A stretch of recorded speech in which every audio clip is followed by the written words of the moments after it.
Ambassador Spock, my senior staff.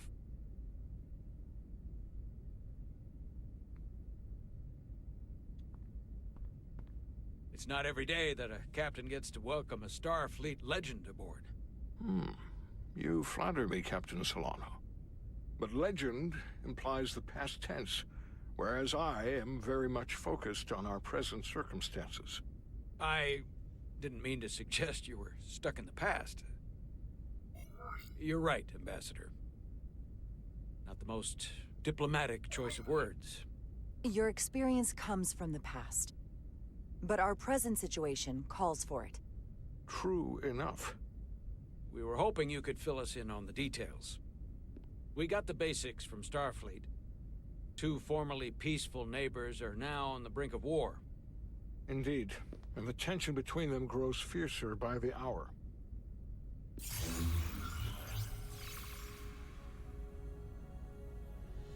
Lydia and Hotari. The Lydians are the more advanced species. They made first contact with the Hotari over a century ago. This is Tau, the Hotari moon. It is rich in dilithium, and for decades, the Hotari and the Illydians have shared a mining operation there.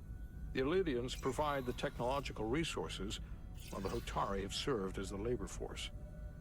The stability of that arrangement was the source of their peace, until recently.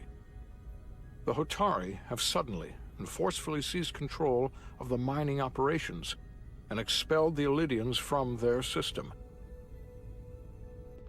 That is the official story, as told by the Hotari when they requested Federation mediation, but the details remain scant. Communications between all parties have been limited by the ionic interference. Have the Illydians retaliated against the Hotari? Or taken any action against them? Surprisingly, they have not yet responded in kind. They were open to a Federation presence, but it is unlikely the relatively primitive Hotari forces would stand a chance against the Illydian fleet in open war. Left unchecked, this conflict will result in more bloodshed, which is what we are here to prevent. And the dilithium trade hangs in the balance.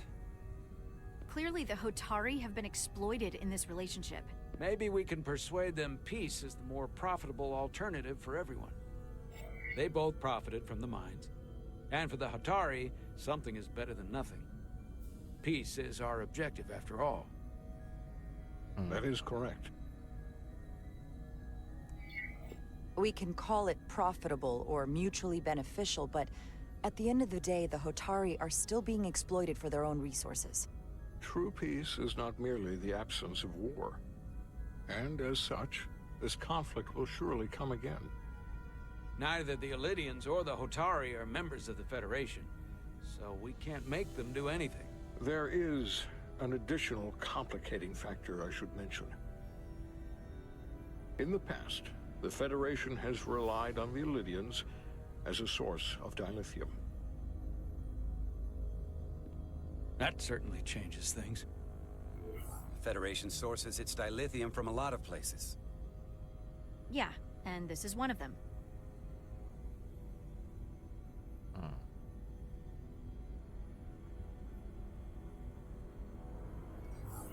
We could use that as leverage with the Illydians. They'll want the Federation to continue buying from them. There might be something to that, Commander. Putting that on the table could make the Hotari more hostile. Given the Federation's involvement in the Illydian dilithium trade, Captain Solano and I must make every effort to appear neutral in these negotiations. What worries me is if this whole thing unravels, and we're at the mercy of the storm at less than full strength. We can't let it come to that. Considering what the Ion Storm has done to our ship, and the Ambassador's shuttle, we have to assume the Illydian fleet has had problems with it as well. This recent surge in the energy disturbance temporarily levels the playing field. Commander Westbrook is correct. The energy anomalies around the Hotari systems have been noted in the past. But they have never been observed on the orders of magnitude we have seen in recent weeks. If it's keeping the two sides talking instead of shooting at each other, that actually helps us negotiate a peace. And we'll take advantage of that as long as it works in our favor. And when it doesn't? All the more reason to learn as much about it as we can while we are here. We do not want to be caught unprepared, should the energy anomaly continue to fluctuate.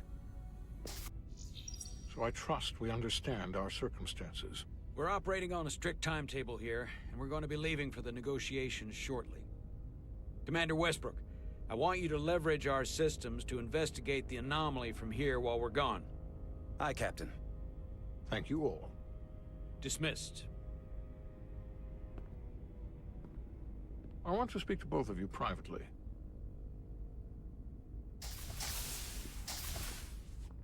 Ambassador Spock, I'd like to make a formal introduction. My first officer, Commander Jara Rydek. Commander, as you are aware, there are limits to what Captain Solano and I can do in our official capacity as representatives of the Federation. But someone in an unofficial capacity, your first officer, for example, would not be bound by those restrictions. Commander Rydek could ingratiate herself to certain parties behind the scenes, where they may be more candid in revealing information that could lead to a resolution. She certainly goes her own way. Maybe that helps in this case. It would be unconventional, but I'm not opposed to it. I'm honored to be included in the negotiation process. You're not just included, you're instrumental. Well, I hope Commander Rydek will have more luck finding out what really happened than we will through official diplomatic channels. The fate of the negotiations, the interests of the Federation, and the prospect for peace may very well depend on it.